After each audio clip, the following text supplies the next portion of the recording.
Olá, seja bem-vindo a mais um programa Ponto de Vista, o seu espaço para falar, sobre aprender, para discutir mais sobre saúde. Quando falamos de saúde, é no sentido mais amplo dessa palavra, que engloba um grande rol de profissionais envolvidos nela e, claro, a vida de cada um de nós e da própria sociedade. E hoje a gente traz uma boa notícia. Docentes, alunos aqui da UFAL vão participar de um congresso brasileiro de veterinária. E o mais legal é que ele está sendo organizado, inclusive, com a participação direta de profissionais, de professores aqui da Universidade Federal de Alagoas. E sobre esse assunto eu converso agora com a médica veterinária doutoranda em políticas públicas, Eveline Marques, a quem eu agradeço o convite. Muito obrigado por estar aqui conosco. E falando já desse congresso, doutora, como é que está acontecendo tudo isso? Quem é que está participando? Para quem não sabe, você também é Relações Públicas e está envolvida aí nessa organização, não é? Eu que agradeço o convite, né, Warner, por estar aqui hoje, por esse espaço, e a gente poder conversar sobre saúde, realmente. Tão bom, né? O qual é algo que nunca vai cair de moda, a gente precisa falar sempre e está sempre se atualizando. E em se atualizar, realmente, a gente tem aqui uma notícia para dar, que é o Congresso Brasileiro Online de Medicina Veterinária, que as inscrições estão abertas, não é, para acadêmicos e profissionais que queiram participar. É um congresso que é organizado por uma das maiores plataformas de evento científico do Brasil atualmente, que é a Congress.me, e a produtora VetPlay, a qual eu faço parte. Importante dizer que esse evento vai acontecer já no finzinho agora deste mês de abril, né? Então, algumas pessoas certamente já estão curiosas na questão das vagas, mas existe essa limitação pelo fato dele ser virtual? Como é que as pessoas interessadas devem proceder? Essa é a parte boa de ter um evento digital, né, virtual. As vagas estão abertas, ainda há muita oportunidade de se inscrever, e não só para assistir às palestras, mas para submeter trabalhos científicos, que é uma parte muito importante para quem está na área acadêmica, né, ter o seu projeto de pesquisa aí divulgado, nacionalmente e internacionalmente, porque a publicação científica, ela rompe barreiras, não é? É bem acessível. Então, estão abertas as inscrições para você assistir às palestras e para submeter seu trabalho de pesquisa também. O evento vai acontecer entre os dias 26 e 28 de abril. E existe uma temática principal, ela vai ser definida a partir da inscrição das apresentações ali dos acadêmicos. Esse congresso ele está direcionado, né, com a temática de olhar para a medicina veterinária com um olhar no futuro.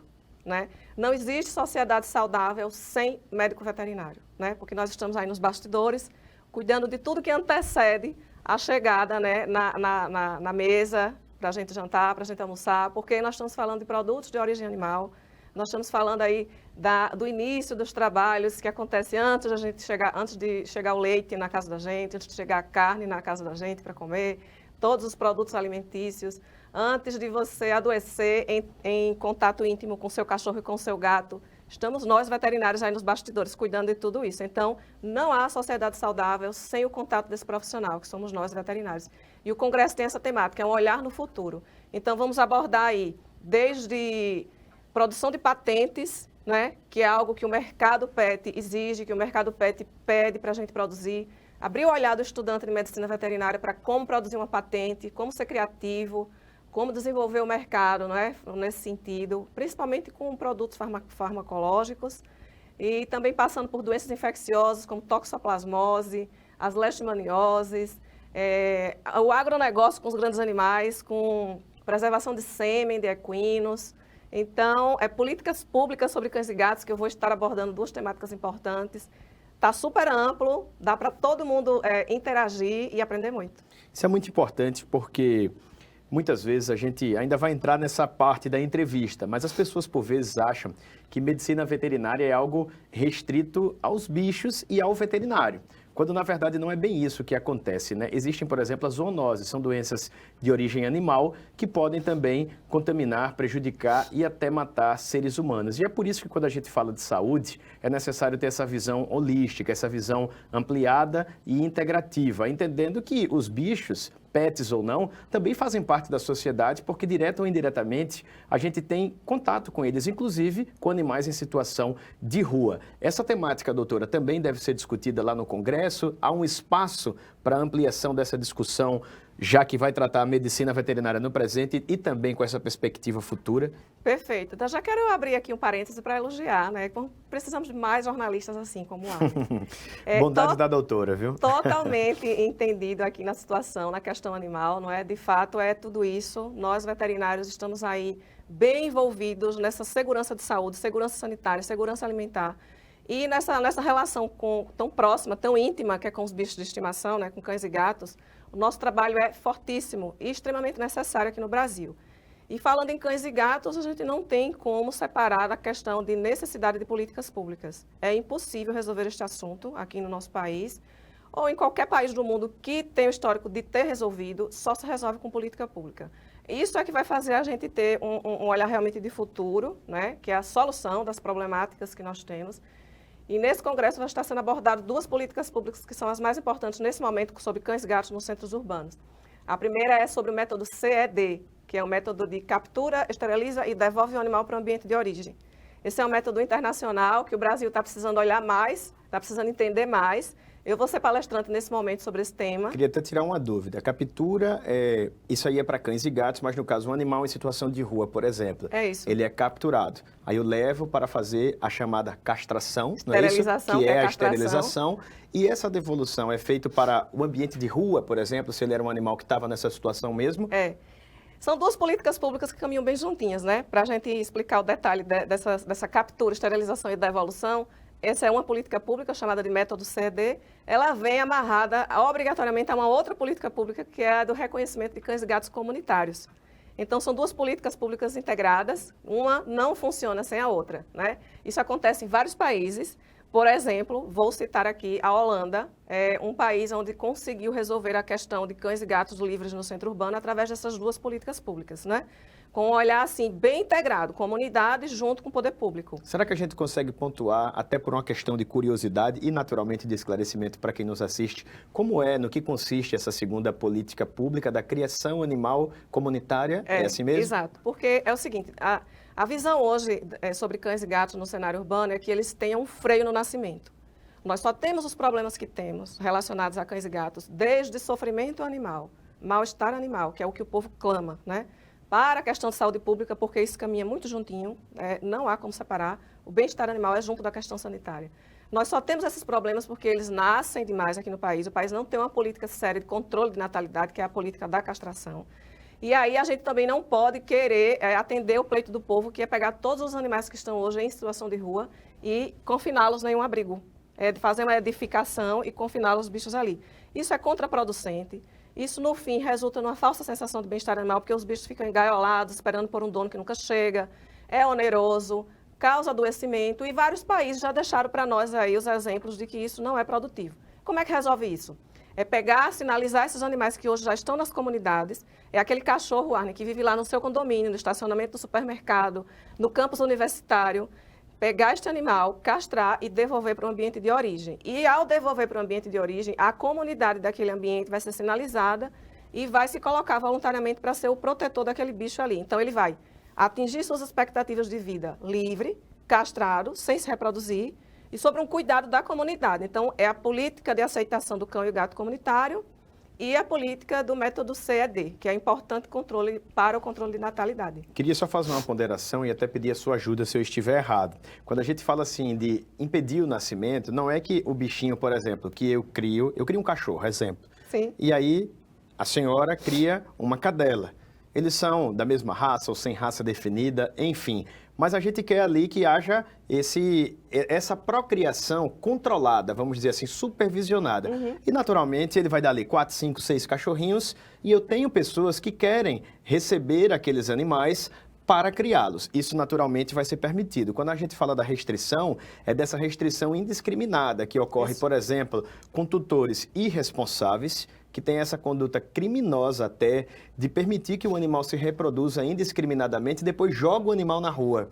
Dá a comida até ele começar ali a andar, abrir o olho, saber para onde está indo e depois abandona o bicho para ser atropelado, para provocar um acidente, para ficar doente, para morder alguém e causar um problema, para estar rasgando o saco de lixo, que aí já é outro problema de saúde pública, não é isso? É uma cascata de problemas. Você acabou de sinalizar todas elas.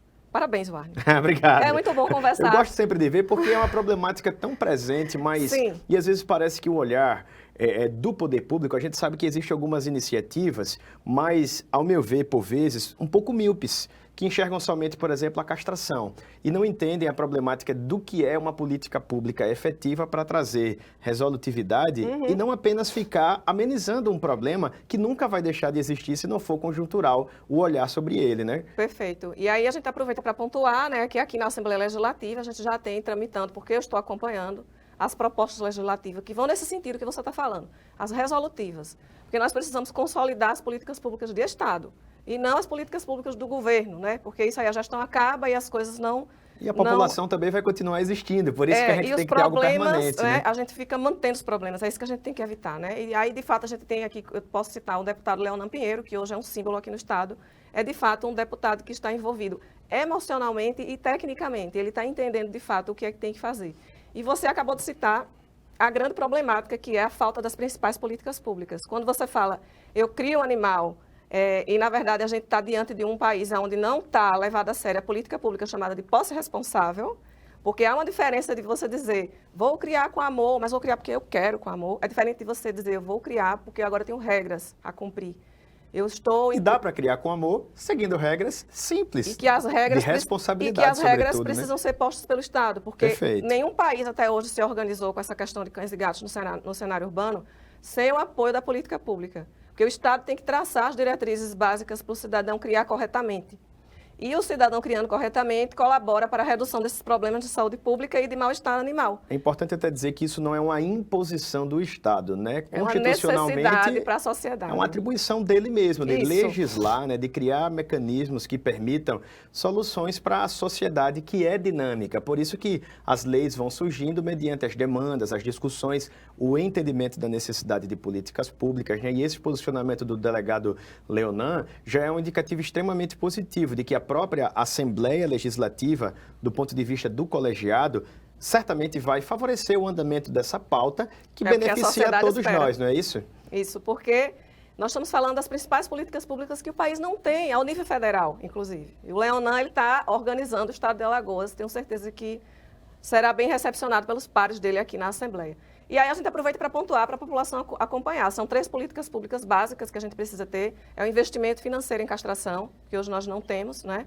É a política da posse responsável, porque essa situação do cidadão entender como é que ele tem que criar corretamente, o Estado organizar essa situação. Né?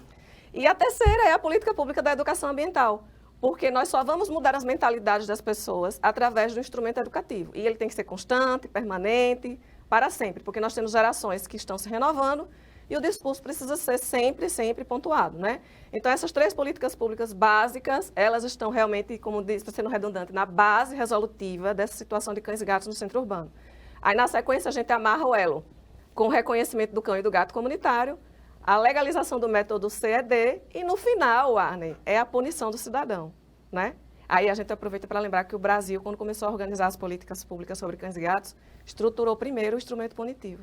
Que não é a ordem correta e acaba dando essa sensação de que o Estado existe só para punir. E não é. Eu acredito, pelo menos do ponto de vista cidadão, que o princípio educativo, ele é muito mais eficaz. É mais fácil construir escola do que cadeia. Levando para a segurança pública, a gente costuma dizer isso. De igual modo, é mais fácil conscientizar o cidadão sobre essa problemática do que simplesmente dizer que vai puni-lo se ele fizer algo errado, que ele nem sabe no que está errando, não é verdade? Olha, e sem querer a gente acaba pontuando o quanto é importante esse deputado hoje que Alagoas tem, o Leonan, né? É um delegado que viveu, de fato, sua profissão com essa confusão nas mãos, que é ter que ir lá, ver a denúncia que fizeram, lidar com a prisão do cidadão, e isso se repete, se repete, se repete. Então, assim, para a gente ter essas mudanças de mentalidade só com a educação ambiental.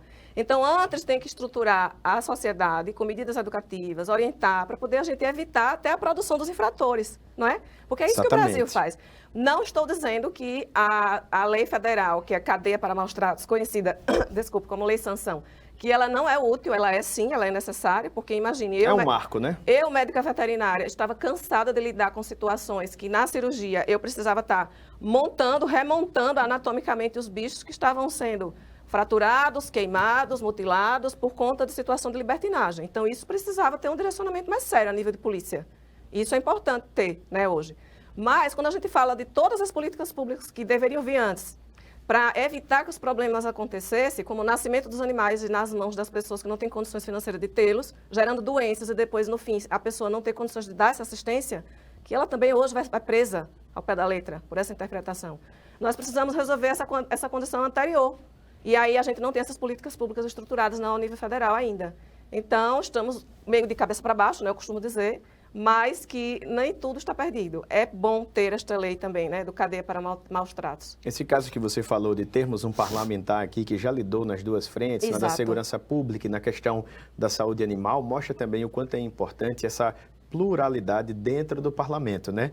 A democracia é isso. O povo entende que é importante ter um representante de determinado segmento que ecoe uma voz social dentro de uma casa que tem autonomia e poder para legislar e para agir em prol da sociedade, né? E eu queria até dar uma reforçada na questão da castração, porque a gente falando que só castrar não adianta, pode soar para alguém que castrar não tem eficácia. E tem sim. É a base resolutiva, tá aí. Inclusive, um dos primeiros benefícios de modo imediato é justamente o impedimento dessa procriação indiscriminada que, junto ou não com esses outros fatores, de forma direta também já vai contribuir para reduzir, pelo menos, a situação de animais, a condição de animais em situação de rua.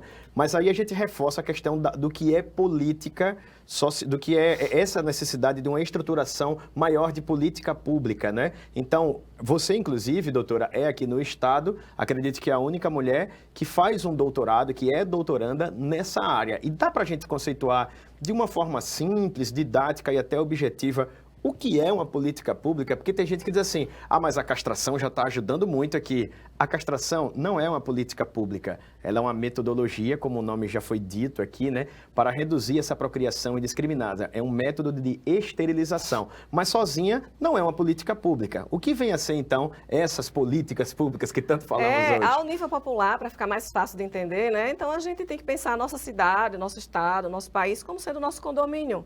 Lá vai ter um gestor, uma equipe gestora, que vão traçar as regras, que vão organizar e fazer aquela situação ali ser viável para morar, né, para você viver. São as regras, são as leis.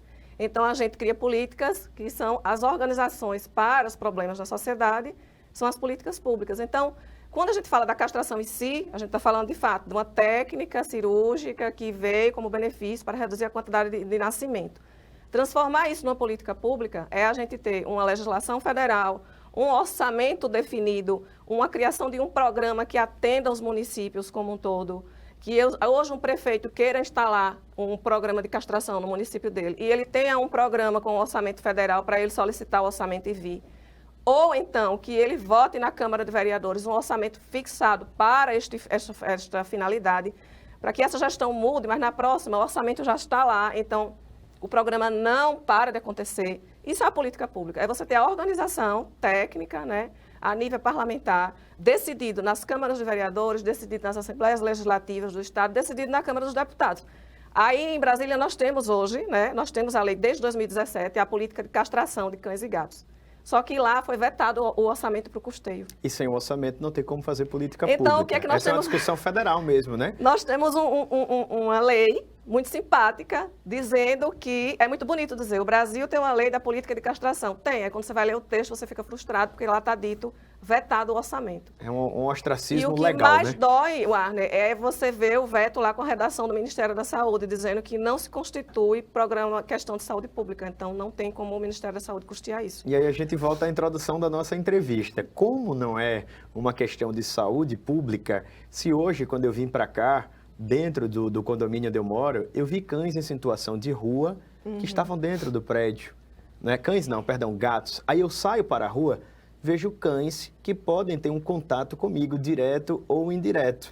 E esses cães e gatos não têm o controle do Estado justamente por causa dessa ausência de políticas públicas. Eu falo da ausência de entendimento, é uma coisa mais grave ainda no Brasil. É pior, então, né? Por isso, tão importante, a gente acaba voltando para falar sobre o nosso parlamentar aqui, porque para resolver tem que ter um parlamentar receptivo, inclusive, às demandas, né? O deputado Leonan, ele é um de nós, eu costumo dizer. Ele se formou aqui na UFAL, ele fez um mestrado, ele sabe, de fato, qual a importância da comunidade acadêmica produzir pesquisa para a Assembleia Legislativa, por exemplo, ter contato com esse conteúdo para fazer isso ser direcionado.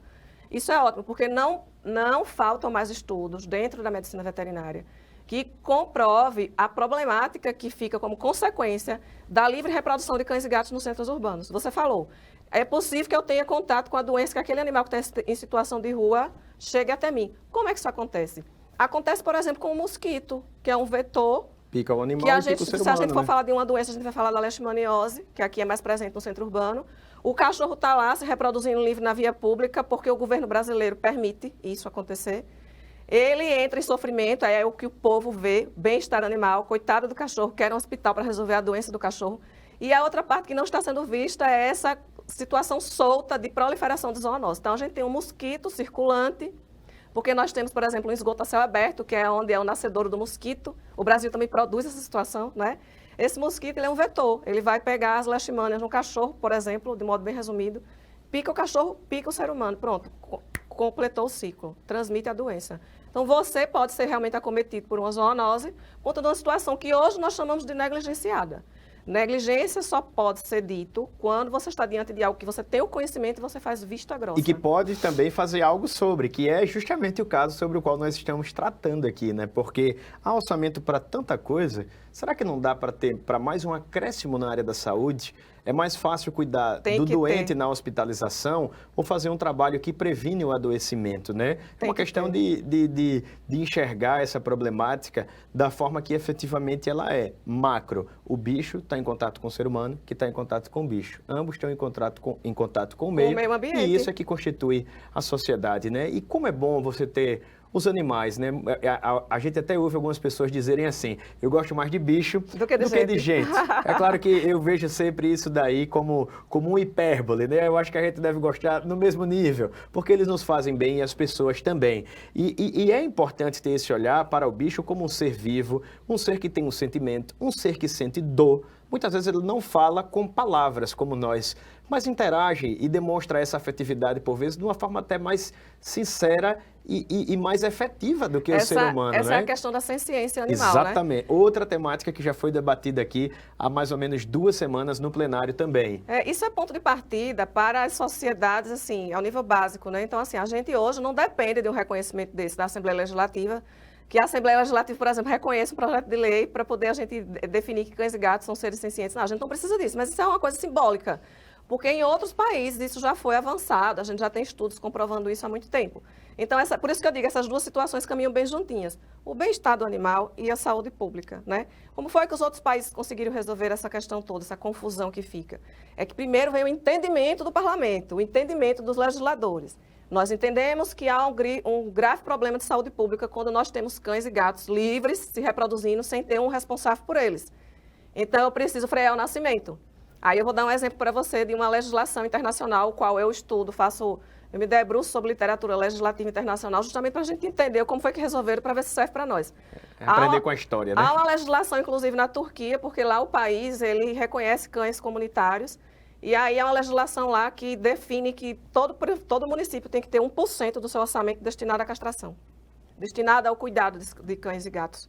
Porque não há outra forma da comunidade, da sociedade se resolver sozinha se não tiver esse apoio do governo. 1%, se você observar, é pouco, mas quando você vai observar o orçamento de um município, dá um valor financeiro que é suficiente para resolver o problema. É só preciso ter... De forma definitiva, inclusive, né? Isso é a política de Estado. Quando se define isso em lei, a gente tem a coisa, assim, permanente para se mudar, né? Daí para frente. E só um parêntese, se possível, para esclarecer a quem nos acompanha, a gente fala muito de política de governo e política de Estado. Sim. Política de governo é aquela que se encerra, a gente costuma falar dessa forma, alguns teóricos também, quando uma gestão é encerrada, quando o mandato de algum gestor, de algum parlamentar é encerrado. E a política de Estado, vou dar um exemplo aqui, é o SUS. Ele foi criado dentro de um governo, mas permaneceu como um legado da população, como algo que é estruturado, permanente e contínuo. Por isso que a gente sempre faz essa distinção, porque também não adianta começar hoje e terminar daqui a 3, 4 ou 10 anos, porque o problema volta e às vezes volta até pior, né? E quando você fala de política de governo,